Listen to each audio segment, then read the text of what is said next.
he ends up falling and busting his guts open and died on the rocks.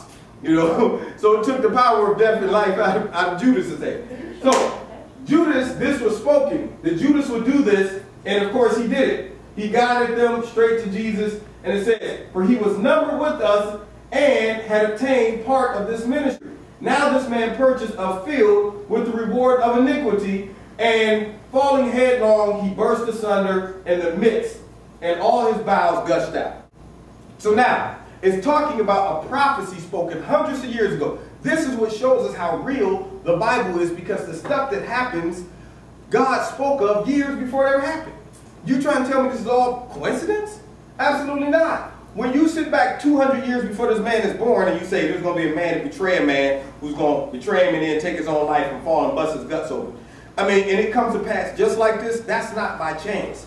That is because God said it would happen, and it happened. And so, of course, we know the situation, because it had to happen, Judas now has to be replaced. There has to be how many? 12 disciples. All right? And so, he had obtained a part of the ministry, but because he wanted things, he needed money, he wanted power, he wanted a worldly kingdom, he sold the Lord out for money, and of course, it resulted in him not being able to handle it, and he kills himself.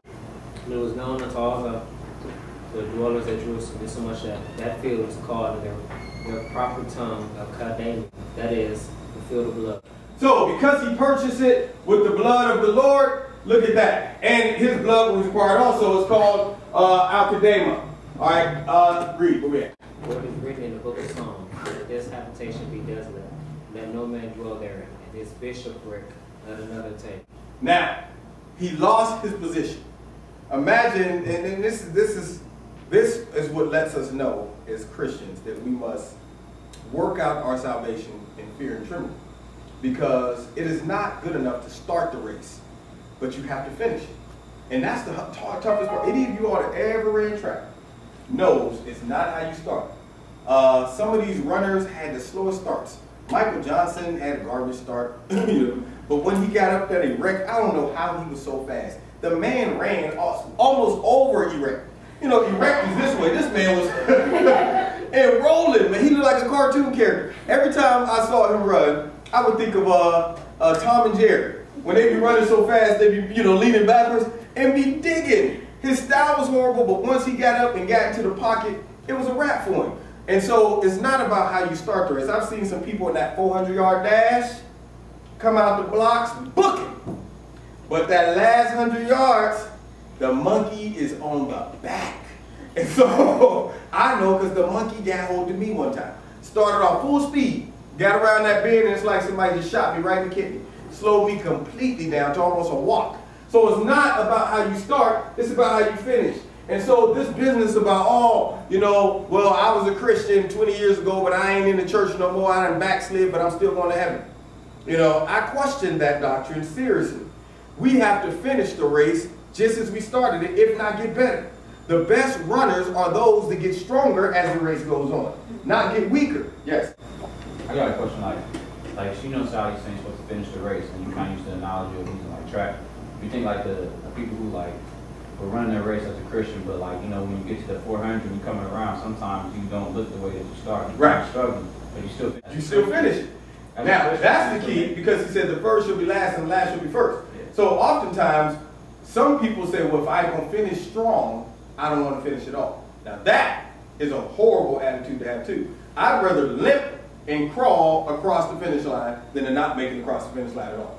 So we want to discourage that doctrine of, well, you know, I'm slowing down and I ain't moving as fast, so I'm just going to step off the track. I've seen that happen before, and it disgusts me. Any player that quits in the middle of the game because they losing or they ain't, that disgusts me. I've seen that happen, cats just walk off the track. Like, yeah, I'm losing, so, you know. So we do encourage people, keep running the race. Yeah, if you can finish strong, great. Who was that 400, 800-yard runner, 400-yard runner, Jeremy somebody? He was half white and black.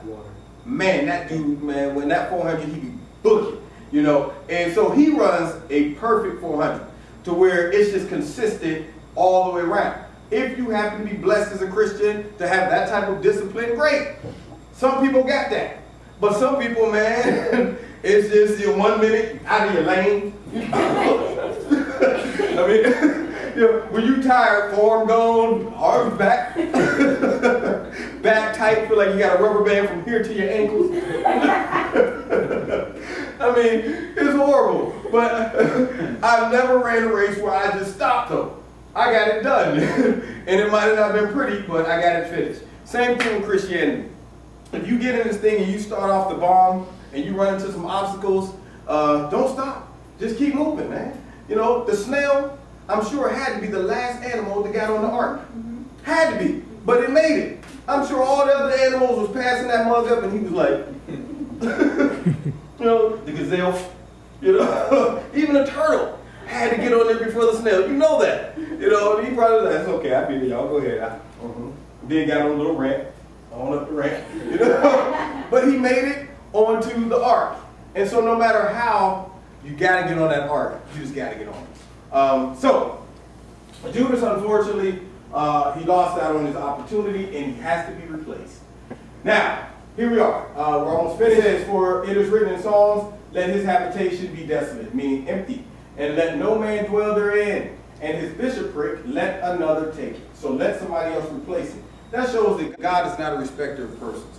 If you, nobody is irreplaceable.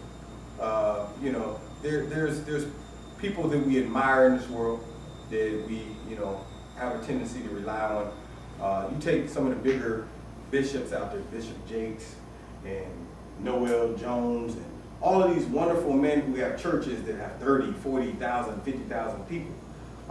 The only downfall of that sometimes is that the church revolves around that person, that person's personality. Yes, we love them, but what happens if Bishop Jakes dies? I mean, and Yeoman Johnson gets to step up there and he's like, well, hey, I'm the new pastor. All right, let's open your Bible. They used to, God said, it shall be passed. I mean, if you don't have that, now the people go, let me go find something else. And so we have to understand that church does not revolve around a man.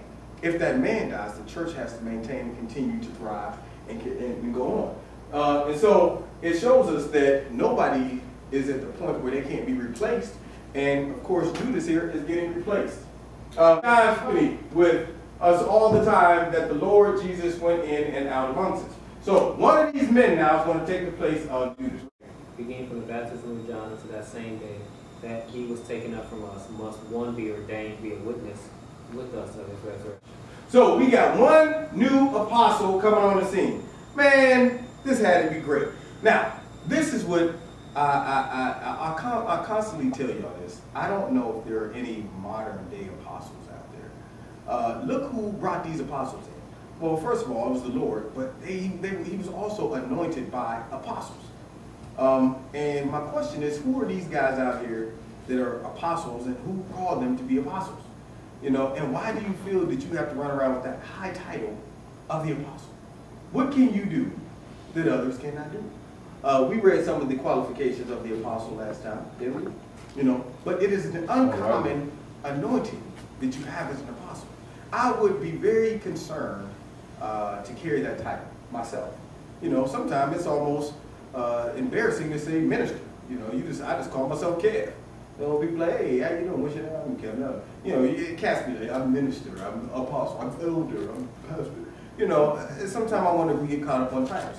But here's a man who is about to be bestowed upon with a great title.